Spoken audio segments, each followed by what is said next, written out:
Welcome to this particular series. I'm going to be talking today about discovering you. How do you discover you? And I'm going to start by talking about how I discovered myself, and then teach you a few things here and there. I'll talk about a few things that will help you. So my name is Pastor Bola. I know you already know that, but let's talk about how to discover you.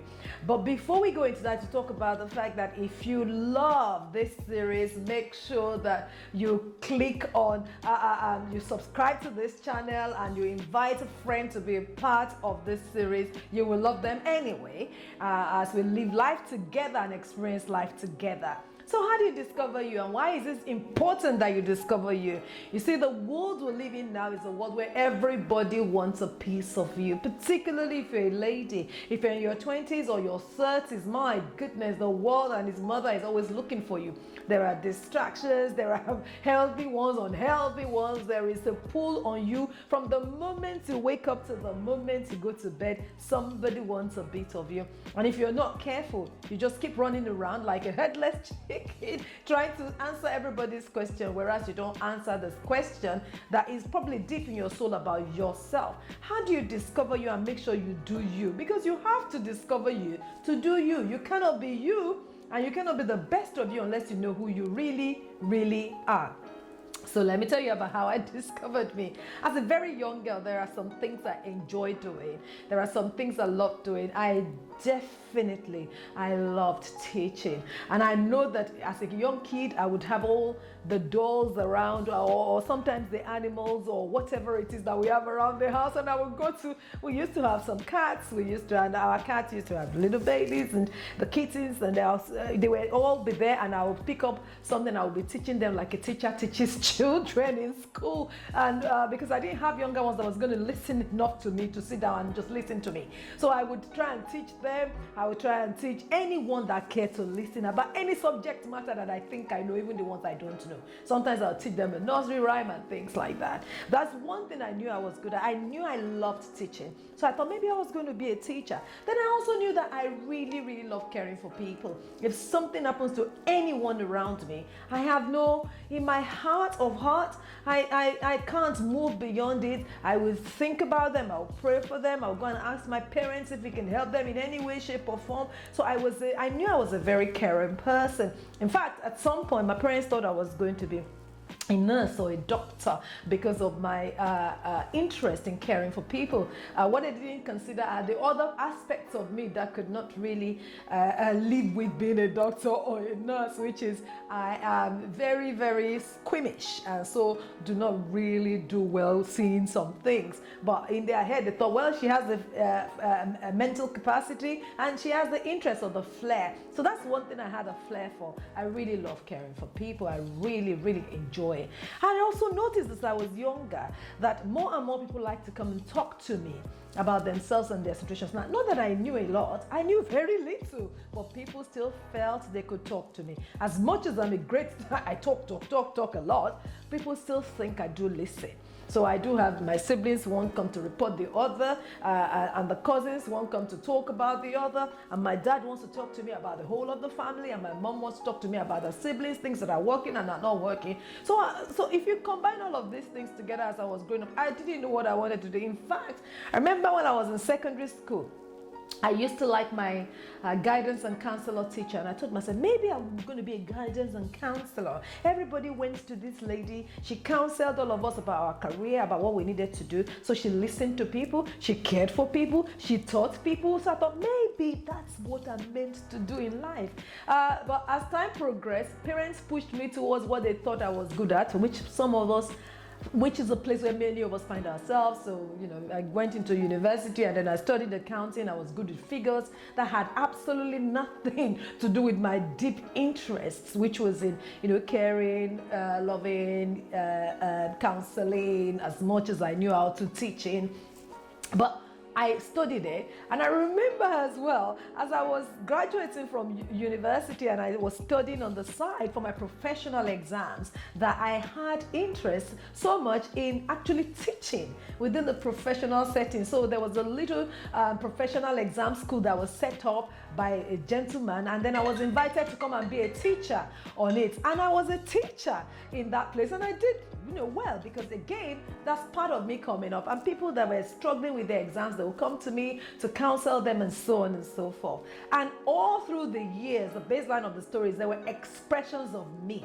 There were different expressions of who I was and what I was in all the different things I did. However, that's not the full me, that's just the different reflections, and my talents kept showing up, my person kept showing up. And as I grew older and I got married and I settled down, again, all through I could see this thread of the person that loves teaching people. Anything I learned whatsoever, it doesn't matter how little, I will teach people. And I am so satisfied in it. Anything that shows that I can care for people, I love doing it. And then I find satisfaction in it and listen to people.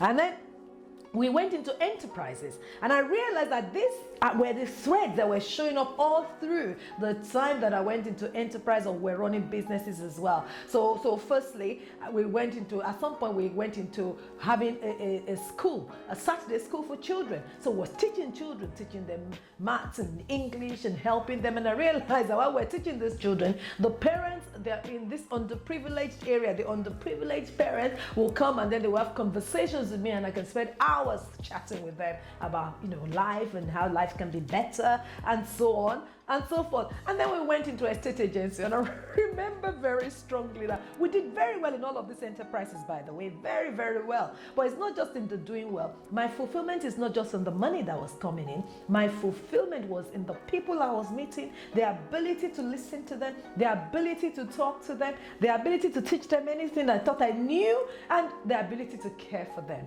And I realized that within our estate agency franchise, a lot of the older people that had nobody, no company, they want to list their houses with me because they want to go into maybe care homes and things like that. So they want to sell their property. They would invite me to come, and I'll have a cup of tea, and they will sit down and have this conversation forever, which is them talking, nobody to listen to them. So here I am, the girl that is ready to listen. And we're very successful. But the baseline of the success, it was all coming, and so was I, fulfilled. It was all coming from me being able to do me being able to express myself. So I said all of that to say this: irrespective of where you're at now in life, whether you're working as an accountant and you're really a caring person like I was, or you're working as a teacher and you're into figures like some people are, it doesn't matter what it is. You need to find yourself and find those underlying things that you really, really love, so they can come out and help you express yourself and enjoy yourself. You see, unless you discover yourself, money is never going to be enough. Money is good, but money is never enough a motivation. Frustration will come every single day if you don't discover yourself. Pulls will come on you that have nothing to do with satisfaction in your own heart as well. So I need you to take time to do these few things that I'm going to discuss with you today. Personally, I thrive as a pastor and a pastor's wife and a counselor and a coach now. And that's because over the years, I've been able to express myself in all of these different ways. So I never found myself in the place where I was able to do all of these things and bring me income when I was in my 20s or 30s. So I still developed my professional career, but I found myself even within those areas to be able to fulfill myself and still enjoy the journey. And that's why I always say that it doesn't matter where you are at in life, make sure you enjoy the journey. You got to enjoy the journey, enjoy every step of the way. So even if you're not at a place now where your talent can pay you fully, find a way to express your talent and express your person where you are at and what you're doing. So let's talk about a few things that will help you discover you, just in case you haven't discovered you. I'm also going to talk about if you have discovered you and you have not had a chance to be doing you, what do you need to put in place to ensure you do you, irrespective of all the pulls on your person. So how do you discover you? The very first place to start from is you have to take time out. You really have to take time out. Nobody can do this exercise for you. You have to spend a quiet time with yourself in the place of prayer and in the place of self-examination. Look into your heart. What are the things you've always done or loved to do or enjoy doing? I gave you a load of things about myself and stories along the way at the beginning. I told you you're going to be learning from my life, and I told you about that and about some of my stories. So what's your story? Sit down, right on the back of this particular series or episode, sit down and ask yourself that question. Just like PB have just said now, what are the things that I've shown over the years that I have interest in? You have to put time aside to do that. A minimum of 30 minutes, possibly an hour, in a very, very quiet location, because it's self-examination time. Many of us don't like self-examination, but you need it. I need it, because if you don't do it, the best of you will never come out. In the whole idea of self-examination, you need to ask yourself some questions. Very few important ones, like if I was a rich person and money is not an object, what would I love to do? Along the way, what have I done that have made me really happy? When I'm going to bed, when I look at the way my day has gone, what are the things that I've done during the course of the day that makes me really, really satisfied? What are the things that I feel joyful about? What are the things that I feel that I love and I'm passionate about? These questions are more. There are many, many of them online. Ask yourself these questions. It helps you narrow down the few things that will give you a lot of joy. After doing that, then the next thing is to sit down and start asking yourself, how can I reflect this where I'm at now? So maybe you're at home and you're a mom of a toddler or mom of a baby, and you're saying, how on earth am I going to teach anybody anything? I just run around in circles and I'm just taking care of this baby. I don't know what to do. I would say still find 3, 4, 5 minutes a day and ask yourself a question. What have I learned today about taking care of a toddler? The things I love and the things I don't love. It doesn't really have to be only what you love, Then talk about it. Video yourself. Record yourself saying it. And maybe, I don't like seeing my face on the video. Then write it down. Get a journal. Write it down. You can teach somebody that. Maybe teaching is your thing. Teach somebody that. Maybe yours is not teaching. Yours is creativity. Ask yourself, at this stage of life, what could I create that somebody else will find useful? Make sure you do at least something, no matter how little, in a day that would help you live your life as you. Also, visualize, when I come out of this place, when I stop being a toddler, a mother of two, a mother of this and that, what are the things I would love to do? Ask yourself that question and say, what can I start doing now about them? I remember talking to a young lady who's a mom at home, and she had quite a number of children, and I asked her, she said, I work in the banking industry, but I am creative. I just love creating. I can create anything.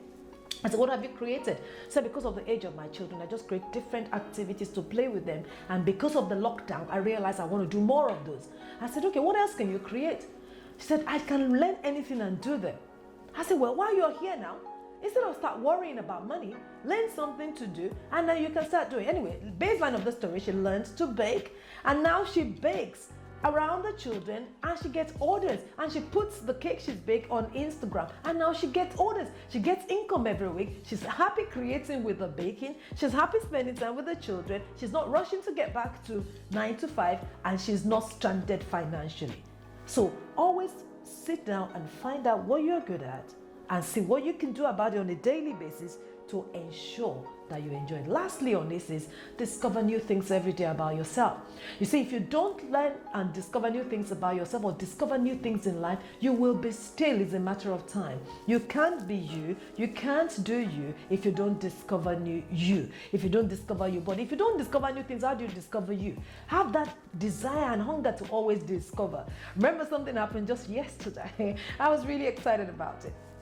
I had some candles on in the house a couple of days ago, and by the time I got the candle off, the smell, very nice scented candles, but the wax poured on my wooden flooring, and I couldn't get them off. I wasn't really pleased about it, because every time I walked back to that place, I saw it, and I just thought, how do you take wax off a wooden floor? And let me discover this. And I sat down, and it just, for literally, I promise you, it wasn't more than 3 minutes. I just put a question on Google, asked the question, and then I got the answer. And the moment I got the answer, I tried it. And the moment I tried it and it lifted up, I was so elated. I felt like I just discovered light bulb or something, because I did something, I discovered something new, I did something new, and it keeps me fresh. Every single day, discover something new about yourself, about your world, about things you can change, and even about things you can't change, because it keeps you fresher, and you will be able to discover more of yourself if you're looking into that discovery. So discovering yourself, look back at your talents, look back at your time, look at the things that that you've always loved doing. So when you discover yourself, what do you do with it? Always do you every single day. I mentioned that when I talked about the story. No matter how little, do you. That is, do something out of the things you've discovered about yourself that will make you happy. For me, I got to teach somebody something every day, like I'm teaching you. Counsel somebody every day. Listen to somebody every day. And care for somebody every day. And I'm just fulfilled. Whether I earn money from it or not doesn't really matter.